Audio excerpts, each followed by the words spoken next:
नमस्कार दर्शकों, पंडित ज्योति चैनल में आप सभी का हार्दिक स्वागत है। आज मैं आपको विष्णु पंचक की पूरी विधि, व्रत विधि, अर्घ देने का मंत्र एवं किस प्रकार महान पापों से नाश होता है उपाय बताने जा रहा हूं। वीडियो पूरा अंत तक देखिए एवं वीडियो देखने से पहले आप हमारे चैनल को सब्सक्राइब कीजिए, वीडियो लाइक कीजिए। व्हाट्सएप, फेसबुक, इंस्टाग्राम एवं सभी प्रकार की सोशल नेटवर्किंग साइट्स पर हमारे वीडियो को अधिक से अधिक शेयर भी कीजिए और साथ ही सब्सक्राइब बटन के बराबर में जो बेल आइकन है उसको दबाकर ऑल नोटिफिकेशंस को ऑन कर लीजिए, जिससे कि सनातन धर्म से संबंधित सभी प्रकार की जानकारी एवं वीडियो आपको मुफ्त में एवं समय से प्राप्त हो सके। दर्शकों, विषम पंचक व्रत की बहुत ही अद्भुत महिमा है, हमारे शास्त्रों में आती है। तो विष्णु पंचक शुरू होते हैं आपके आंवला नवमी के बाद जो एकादशी आती है उससे लेके 5 दिन तक। तो यह पूरा 5 दिनों का व्रत होता है। हालांकि एकादशी का व्रत इस बार थोड़ा आगे पीछे है, तो वो आप देख लेना। शास्त्र कहते हैं कि एकादशी से ही शुरू होना चाहिए विष्णु पंचक व्रत, लेकिन एकादशी तिथि कभी कभी आगे पीछे हो जाती है। तो आइए हम लोग सुनते हैं इस विषय पर शास्त्र क्या कहते हैं, यह पुराणों में हमारे क्या वर्णन है। स्कंद पुराण के अनुसार कार्तिक शुक्ल पक्ष में एकादशी को प्रातःकाल विधि पूर्वक स्नान करके 5 दिन का व्रत ग्रहण करें। बाणशैया पर सोए हुए महात्मा भीष्म ने राजधर्म, मोक्ष धर्म और दान धर्म का वर्णन किया, जिसे पांडवों के साथ ही भगवान श्री कृष्ण ने भी सुना। तो भगवान श्री कृष्ण यह सुनकर बड़े प्रसन्न हुए और उन्होंने कहा कि भीष्म, तुम धन्य हो, तुमने धर्म का स्वरूप अच्छी तरह श्रवण कराया है। कार्तिक की एकादशी को तुमने जल के लिए याचना की। देखिए हुआ क्या था कि विष्णु पितामह शरशैया पर सोए थे, यानी कि तीरों की सैया पर सोए थे। तो उनको प्यास लगी थी, तो उन्होंने एकादशी के दिन ही अर्जुन से कहा था कि मुझे पानी पिलाओ। तब अर्जुन ने बाण मारा, धरती पर गंगा जी निकली, फिर वहाँ से उनके मुख में गई। विषम जी के तो भगवान श्री कृष्ण वही बात विषम जी से कह रहे हैं कि पितामह, कार्तिक की एकादशी को तुमने जल के लिए याचना की और अर्जुन ने बाण के वेग से गंगा जल प्रस्तुत किया, जिससे तुम्हारे तन मन प्राण संतुष्ट हुए। इसलिए आज से लेकर यानी कार्तिक के शुक्ल पक्ष की एकादशी से लेकर पूर्णिमा तक तुम्हें सब लोग अर्घदान से तर्पण करेंगे और मुझको संतुष्ट करने वाले इस विष्णु पंचक नामक व्रत का पालन प्रतिवर्ष करते रहेंगे। ये भगवान श्री कृष्ण की आज्ञा है सभी के लिए। अब देखिए आगे भगवान कहते हैं कि जो मनुष्य पुत्र की कामना से स्त्री सहित भीष्म पंचक व्रत का पालन करता है वह वर्ष के भीतर ही पुत्र प्राप्त करता है। जो भीष्म पंचक व्रत का पालन करता है उसके द्वारा सब प्रकार के शुभ कृत्यों का पालन हो जाता है। यह महापुण्यमय व्रत महापातकों का नाश करने वाला है। महापातकों का नाश समस्त आप लोग यानी महापातक या पातक यानी पाप, यानी हमें जितने भी बड़े बड़े पाप हुए हैं वह सब नष्ट हो जाते हैं इस महापुण्य के प्रभाव, अर्थ के प्रभाव से। अतः मनुष्य को प्रयत्न पूर्वक इसका अनुष्ठान करना चाहिए। इसमें भीष्म जी के लिए जल दान और अर्घ दान विशेष यत्न से करना चाहिए। जो नीचे लिखे मंत्र से भीष्म जी के लिए अर्घ दान करता है वह भाग ही होता है। देखिए अर्घ दान में आपको क्या क्या लेना है। पहले तांबे के लोटे में आप जल ले लेना, गंगा जल मिश्रित करके, फिर उसके अंदर हो सके तो पुष्प डाल देना, चंदन डाल देना और उसके बाद हो सके तो अक्षत, चावल अथवा तो तिल भी डाल सकते हैं आप लोग। काला तिल यह डालकर आप भीष्म जी को अर्घ दें। हाँ, इसके अंदर मिलाना चाहे नहीं बस तो गया, कट कर देना। अर्घ का मंत्र मैं बता रहा हूँ, यहाँ पर जो शास्त्रों में वर्णन है आप लोग इसका सीसी बटन ऑन करके स्क्रीनशॉट ले लेना अथवा तो इसका एक क्लिप बना लेना। अर्घ का मंत्र है व्याघ्रपद गोत्र सांक्रेत प्रभुराच अपुप्रयात ददामेद उद्कर्म भीषम पर्वण वसूनाम अवतारा शांतनारात्मन जाय च अर्घम ददामी भीष्मजा आज जन्म ब्रह्मचारिणी। इसका अर्थ भी सुन लीजिए। जिनका व्याघ्रपद गोत्र और सांकृत प्रवर है उन पुत्र रहित भीष्म वर्मा को मैं जल देता हूँ। वसु के अवतार शांतनु के पुत्र आजन्म ब्रह्मचारी भीष्म को मैं अर्घ देता हूँ। इस प्रकार से आप लोग अर्घ कहाँ देना, सूर्य भगवान की ओर मुख करके अर्घ देना। यह भीष्म के लिए अर्घ देना अलग है और जो लोग अपने नियम अनुसार सूर्य भगवान को अर्घ देते हैं वह सूर्य भगवान को अलग से अर्घ देना। यह भीष्म जी को अर्घ देने के बाद आप यह दोनों हाथ ऊपर करके भगवान सूर्य से प्रार्थना करना कि यह मेरा दिया हुआ अर्घ भीष्म जी तक पहुँचे। और यह अर्घ देने से पहले ही आप ये मंत्र पढ़ लेना, क्योंकि यह मंत्र इतनी जल्दी तो याद होगा नहीं कि आप लोग मंत्र पढ़ते पढ़ते अर्घ दें, इसलिए मंत्र पहले ही पढ़ लेना अथवा तो ये वीडियो प्ले करके आप लोग सुन लेना। सुनने मात्र से भी वही पुण्य मिलेगा। सुनने के बाद आप फिर से अर्घ देना।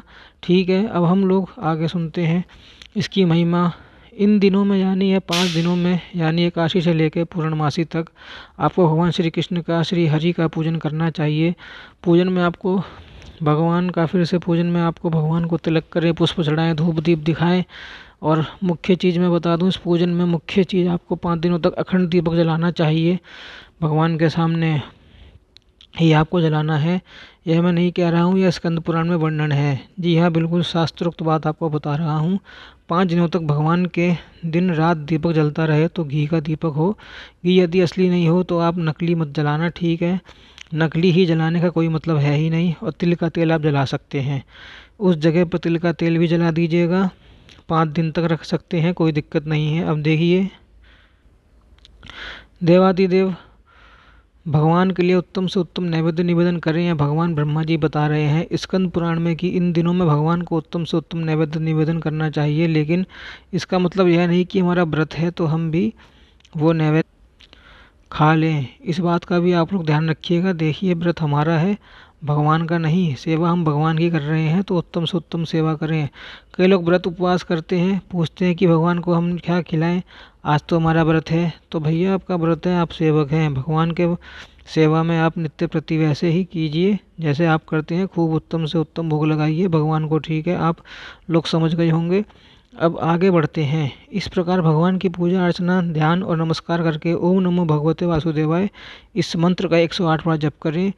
यह आपको सुबह सुबह करना है। भगवान की जब पूजा करेंगे हम लोग तब आपको करना है ओम नमो वासुदेवाय। देखिए, यहाँ पर ध्यान दीजिए, भगवते नहीं लगाना है, सिर्फ ओम नमो वासुदेवाय लगाना है। इस मंत्र में, जो मंत्र में एज इट इज आपको बता रहा हूँ, ओम नमो वासुदेवाय, इस मंत्र का 108 बार जाप करना है। आप माला से जाप कर सकते हैं अथवा तो कर माला से जाप कर सकते हैं। कैसे भी सुबह में एक माला जाप कर लेना। फिर आपको क्या करना है कि घी मिलाए हुए तिल, चावल जो आदि के द्वारा स्वाहा विशिष्ट षडाक्षर मंत्र से आहुति देना है। देखिए, जो मैंने एक हवन का वीडियो अलग से बना रखा है, बिल्कुल सरल और शास्त्र रीति से हवन किस प्रकार करना चाहिए, मैंने वीडियो बना रखा है, बिल्कुल आसान है। लिंक दे दूंगा या डिस्क्रिप्शन में, या फिर आप यूट्यूब मेरे चैनल पर ही सर्च कर लेना, मिल जाएगा। केवल मंत्र जो मैंने उसके अंदर बताया है वह आप देवी देवताओं के लिए तो करना। और यह मंत्र आपको जो भी अभी बता रहा हूँ उस मंत्र की आहुति देनी है विष्णु पंचक में। 5 दिनों तक हो सके तो आप करिएगा। मंत्र है ओम रामाय नमः। ये स्कंद पुराण में दिया गया मंत्र है। आहुति के लिए खास विष्णु पंचक के 5 दिनों तक ठीक है। यदि कोई उत्तम हो, असम हो तो कि इस हम हवन नहीं कर पाएंगे, इतना व्यस्त जीवन है हमारा, तो आप क्या करना, इसकी भी 108 माला नाम जाप कर लेना। लेकिन ये माला आपको शाम के समय करनी है। ओम रामाय नमः, ओम रामाय नमः। इसके बाद सायंकाल की संध्या करके भगवान विष्णु को प्रणाम करना और फिर आपको धरती पर ही शयन करना है। 5 दिनों तक धरती पर ही कंबल बिछा के सोना, कंबल ओढ़ लेना। अगर ओढ़ने की आवश्यकता हो तो कंबल पर ही शयन करना। आप देखिए, भक्तिपूर्वक भगवान में ही मन लगाएं, ऐसा भगवान ब्रह्मा जी का वचन है। व्रत के समय बुद्धिमान पुरुष ब्रह्मचार्य का पालन करें। स्त्रियों को अपने पति की आज्ञा लेकर पुण्य की वृद्धि करनी चाहिए, यानी इसे पति पत्नी दोनों ही कर सकते हैं। लेकिन यदि विवाहिता होना तो अपने पति से पूछकर करें, ऐसा ब्रह्मा जी बता रहे हैं। यदि कोई विधवा हो तो विधवा भी मोक्ष सुख की वृद्धि के लिए इस व्रत का अनुष्ठान कर सकती है। कोई विवाहिता हो तो कोई अविवाहित हो, युवक हो, युवती हो, सब कोई इस व्रत का पालन कर सकते हैं। कथा आती है छोटी सी कि पहले अयोध्यापुरी में कोई अतिथि नाम के राजा हुए करते थे। उन्होंने वशिष्ठ जी के वचन से इस परम दुर्लभ व्रत का अनुष्ठान किया था, जिससे इस लोक में संपूर्ण भोग का उपभोग करके अंत में भगवान विष्णु के परम धाम को गए। इस प्रकार नियम उपवास तथा दूध, फल, मूल एवं हविष्य अन्न आहार से निर्वाह करते हुए विष्णु पंचक व्रत का पालन करें। अब देखिए, आप लोग प्रश्न पूछेंगे कि इन दिनों में हमें क्या खाना चाहिए। तो इसके अंदर स्पष्ट लिखा गया है कि ऋषियों के आहार का आपको सेवन करना है। तो क्या है आहार? दूध है, फल है, कंदमूल है। जैसे क्या बोलते हैं आपको, कुछ नहीं, बस कंदमूल है, बस इतना ही रखना ध्यान। कंदमूल है अथवा तो पंचगव्य का भी हम लोग इस दिन सेवन कर सकते हैं। तो यह विष्णु पंचक व्रत में खाने योग्य चीज़ें हैं। मतलब जो उपवास में हम लोग खाते हैं वह आप लोग खा सकते हैं, ठीक है। लेकिन हजारों उपवास की चीज़ों से आप लोग बचिए। चिप्स लाकर मत खाइए, बाहर की चीज़ों का सेवन मत करिए, अशुद्ध होती हैं, मांस मच्छी से युक्त होती हैं। वह सब चीज़ें अब देखिए। जो आखिरी दिन है पूर्णिमा का, जो दिन है पूर्णिमा के दिन आने पर उस दिन आप ब्राह्मण को भोजन करवाना और कुछ दान दक्षिणा दे देना। और लास्ट में हमारे पुराणों में स्पष्ट लिखा है कि अन्न भोजन करने वाले पुरुष के लिए यह व्रत नहीं कहा गया है, इसमें अन्न का निषेध है। तो कई लोग जो मुरैया बनाकर खाते हैं, कई लोग सावा कौंदो का जो चावल बनाकर खाते हैं उपवास में, वह लोग भी नहीं खाएं। केवल जो मैंने बताया दूध, फल अथवा तो कंदमूल, और चौथी चीज़ है पंचगव्य, इसका ही आहार आप सेवन कर सकते हैं। ठीक है, समझ गए होंगे। इस व्रत का पालन करके पर विष्णु भगवान शुभ फल प्रदान करते हैं। विष्णु पंचक व्रत सभी को अवश्य करना चाहिए। यह वीडियो आप शेयर कर देना, अधिक से अधिक हमारे चैनल सब्सक्राइब करना, वीडियो वायरल करना, ताकि और लोग भी लाभ उठा सके। ओम नमो नारायणाय, ओम नमो भगवते वासुदेवाय।